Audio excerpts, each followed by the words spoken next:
Assalamualaikum warahmatullahi wabarakatuh.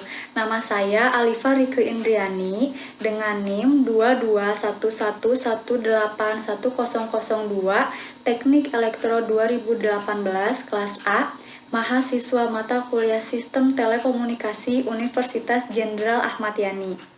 Di sini saya akan menjelaskan materi mengenai broadband network, khususnya wireless broadband access, yaitu wireless LAN atau yang biasa kita sebut dengan Wi-Fi. Dimulai dari pengertian umumnya, broadband network merupakan jaringan atau pelayanan internet dengan kemampuan yang memiliki kecepatan transfer yang tinggi dan memiliki jalur transfer yang lebar. Broadband memberikan akses data untuk multimedia yang cukup besar. Kecepatan download dan upload yang besar ini dapat dinikmati bersama dengan kecepatan yang dibagi masing-masing user atau pengguna secara bersama melalui akses Wi-Fi atau wireless LAN. Akses data multimedia yang diberikan berupa layanan gambar, audio, data, dan video. Video yang termasuk adalah video streaming, video downloading, video call, dan sebagainya. Selanjutnya, apa itu wireless LAN? Wireless LAN atau yang biasa kita sebut dengan Wi-Fi merupakan jaringan area lokal atau LAN, Local Area Network, yang tidak memerlukan kabel dengan koneksi kecepatan yang tinggi. LAN sendiri merupakan jaringan internet yang cakupannya sangat kecil. Contohnya jaringan internet yang ada di rumah, gedung-gedung sekolah, restoran, dan sebagainya. Wi-Fi disebut juga dengan WLAN, Wireless Local Area Network. WLAN atau Wi-Fi merupakan teknologi komunikasi nirkabel yang memanfaatkan gelombang radio untuk menghubungkan dua perangkat atau lebih agar dapat bertukar informasi. Teknologi WLAN atau Wi-Fi ini menggunakan dua frekuensi gelombang radio dalam mengirimkan dan menerima sinyal radio. Kedua frekuensi gelombang radio tersebut adalah frekuensi 2,4 GHz dan frekuensi 5 GHz. Selanjutnya, bagaimana wireless LAN dapat bekerja? Dapat dilihat di gambar bahwa jaringan WLAN menghubungkan antara perangkat yang satu dengan perangkat yang lainnya, yang koneksi antar perangkat maupun komputer di dalam jaringan WLAN tidak menggunakan kabel, namun menggunakan sinyal gelombang radio yang dipancarkan oleh access point atau AP. Untuk masing-masing komputer tentunya dilengkapi dengan wireless adapter untuk bisa menerima sinyal radio yang dipancarkan oleh access point atau AP. Jaringan WLAN juga dilengkapi oleh router dan modem agar bisa koneksi ke jaringan internet dan dibagikan ke setiap komputer maupun perangkat yang terhubung dalam jaringan wireless LAN dan dapat mengakses internet di bawah kontrol komputer induk atau server. Selanjutnya, konfigurasi wireless LAN, yaitu cara yang dapat digunakan agar dapat terjadi jaringan internet wireless LAN. Yang pertama ada mode ad hoc. Mode ad hoc sering disebut sebagai jaringan peer-to-peer atau disebut juga jaringan point-to-point. Mode ad hoc merupakan komunikasi antara satu perangkat komputer dengan perangkat komputer lain yang dilakukan secara langsung dengan menggunakan wireless adapter. Pada mode ini, koneksi antara satu perangkat komputer yang dijadikan server dengan perangkat lainnya yang dijadikan klien terhubung tanpa menggunakan media pengontrol pusat, yaitu access point. Mode ad hoc dapat dibangun dengan menjadikan salah satu perangkat komputer sebagai server dengan membuat jaringan tersendiri dan SSID atau nama jaringannya, sehingga perangkat klien termasuk komputer, handphone, dan sebagainya dapat terhubung dengan jaringan ad hoc tersebut. Mode ad hoc memiliki kekurangan dan juga kelebihan. Kekurangannya, perangkat tidak bisa berkomunikasi dengan perangkat jaringan berkabel, misalnya berbagi printer, dan jangkauan pada mode ad hoc terbatas.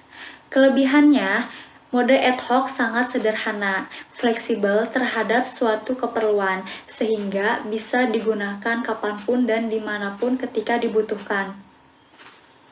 Yang kedua, ada mode infrastruktur. Mode ini digunakan jika komputer atau perangkat jaringan wireless ingin mengakses jaringan berkabel atau berbagi printer. Maka, jaringan wireless tersebut harus menggunakan mode infrastruktur. Pada mode infrastruktur, akses point berfungsi untuk melayani komunikasi utama pada jaringan wireless.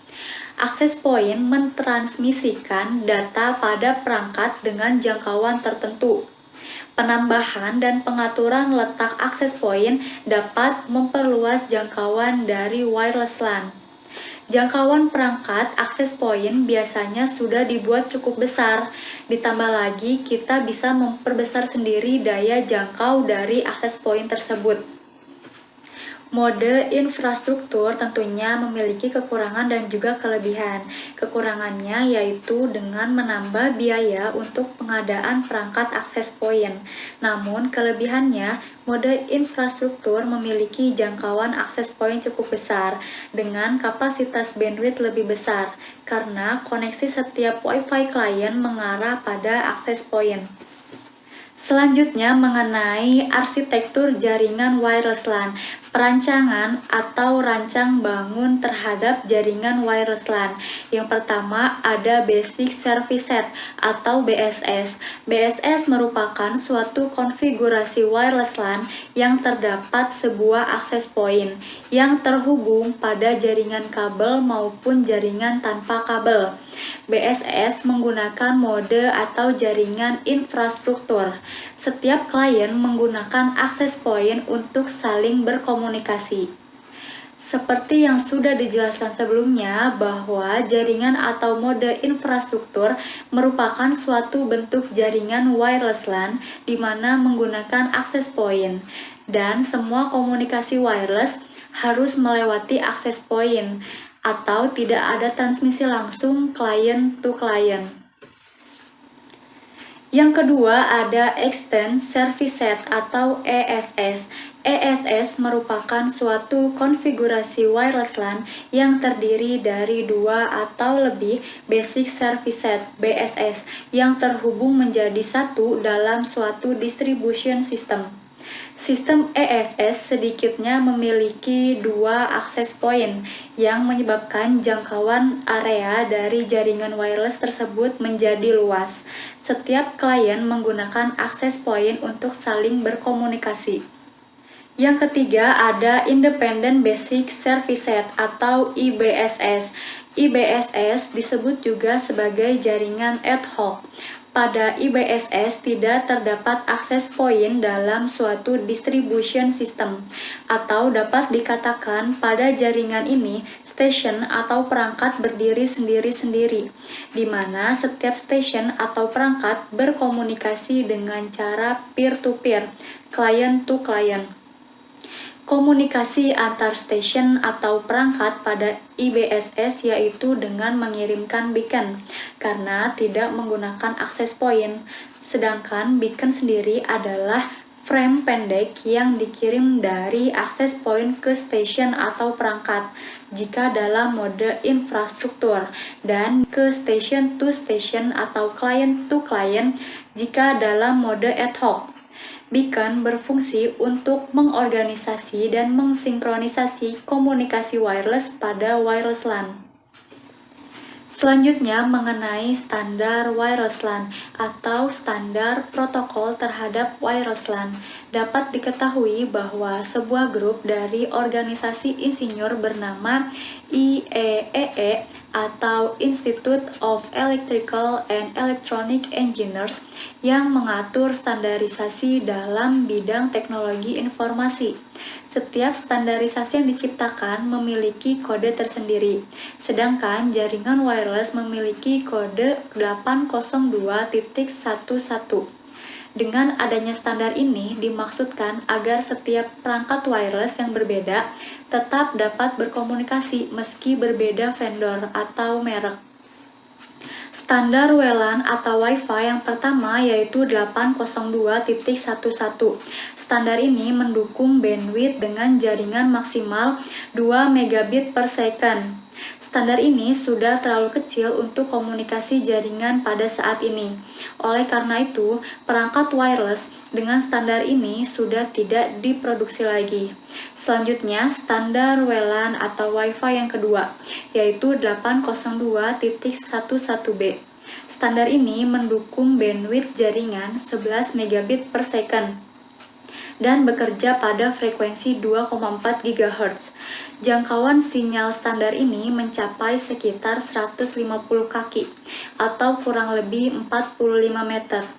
Dapat diketahui bahwa frekuensi 2,4 GHz merupakan frekuensi radio yang tidak diatur, sehingga dapat menimbulkan gangguan dari perangkat elektronik lainnya, seperti microwave, televisi, dan perangkat lainnya yang menggunakan frekuensi 2,4 GHz. Namun, hal tersebut dapat dihindari dengan mengatur jarak antar perangkat elektronik, sehingga tidak menimbulkan gangguan. Standar WLAN atau Wi-Fi yang ketiga yaitu 802.11a. Saat standar 802.11b sedang dikembangkan, IEEE membuat standar baru yang dinamakan dengan 802.11a. Standar ini diciptakan pada saat yang bersamaan dengan standar 802.11b. Standar ini sudah mendukung bandwidth data mencapai 54 megabit per second dan menggunakan frekuensi 5 GHz. Dikarenakan berjalan pada frekuensi yang berbeda dengan standar 802.11b, kedua teknologi ini tidak kompatibel antara satu sama lain. Standar WLAN atau Wi-Fi yang keempat yaitu 802.11g. Standar ini menggabungkan kelebihan antara standar 802.11a dan 802.11b. Standar ini mendukung bandwidth 54 megabit per second dan menggunakan frekuensi 2,4 GHz. Standar ini memiliki jangkauan sinyal yang luas. Standar WLAN atau Wi-Fi yang kelima yaitu 802.11n. Standar ini sering disebut dengan wireless N, diciptakan untuk memperbaiki standar 802.11g dalam hal jumlah bandwidth. Standar ini didukung dengan memanfaatkan beberapa sinyal wireless dan antena, atau yang disebut dengan teknologi MIMO, multiple in, multiple out. Standar ini mendukung bandwidth jaringan maksimal 300 megabit per second dan beroperasi di dua frekuensi, yaitu 2,4 GHz dan 5 GHz. Standar WLAN atau Wi-Fi yang keenam yaitu 802.11ac merupakan generasi terbaru dari standar Wi-Fi yang populer digunakan. Standar ini memanfaatkan teknologi wireless dual band dengan mendukung koneksi secara bersamaan pada frekuensi 2,4 GHz dan 5 GHz. Standar ini sangat kompatibel dengan standar 802.11b, G, dan N. Standar ini mendukung bandwidth jaringan maksimal 1300 megabit per second pada frekuensi 5 GHz dan 450 megabit per second pada frekuensi 2,4 GHz. Sekian yang dapat saya jelaskan mengenai wireless LAN atau Wi-Fi. Semoga bermanfaat dan mohon maaf apabila banyak kesalahan. Wassalamualaikum warahmatullahi wabarakatuh.